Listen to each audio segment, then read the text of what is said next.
with U.S. tariffs on, Chinese goods soaring to 145%. You see this map here, this graphic, China not backing down, responding by raising tariffs of their own on American agriculture products up to 125%.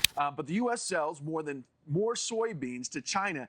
It started with a single alert, and by sundown, billions had shifted hands. China canceled U.S. soybean orders overnight, rerouting trade routes, crashing markets, and leaving American farmers stunned. But was this just about soybeans, or the first move in a much larger game? Stay with us as we uncover the full story of soybeans, trade wars, and a global shift that could redefine economic power for decades. Before diving into today's crisis, let's first understand what soybeans really are and why they matter so much. Soybeans were first domesticated in China over 7,000 years ago. Revered as one of the 5 sacred grains of ancient Chinese agriculture, they were critical not just as food, but for maintaining soil fertility.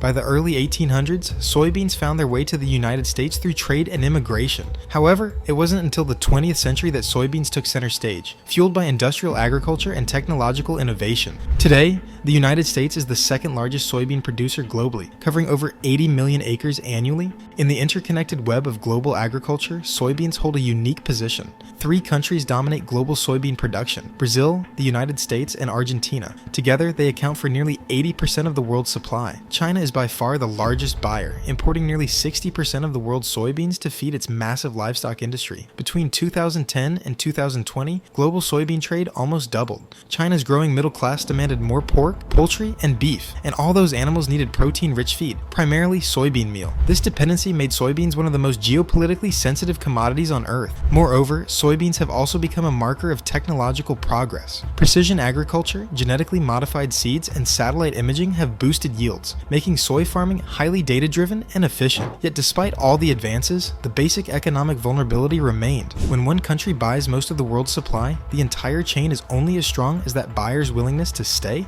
Tensions had been brewing for years. In 2018, the Trump administration launched tariffs against Chinese goods. China retaliated, and agriculture, particularly soybeans, was caught in the crossfire. China slapped a 25% tariff on U.S. soybeans, causing American exports to China to collapse by over 70% in just 1 year. Temporary truces were made, purchases resumed under Phase 1 deals, but trust was broken. By 2025, after the U.S. imposed fresh tariffs on electronics and EV parts, China struck back harder and smarter. Instead of tit-for-tat tariffs, China directly canceled massive U.S. soybean orders mid-journey. Over 2.4 million metric tons, worth $1.1 billion, were rerouted, primarily to Brazil. This wasn't just retaliation, it was a controlled demolition of a key economic bridge. China signaled that agricultural exports are not guaranteed, contracts are not sacred, and the old patterns of global trade are no longer safe. The effects were immediate and brutal. The soybean market in Chicago plummeted by over 8% within days. Almost $500 million of market value was wiped out in a single week.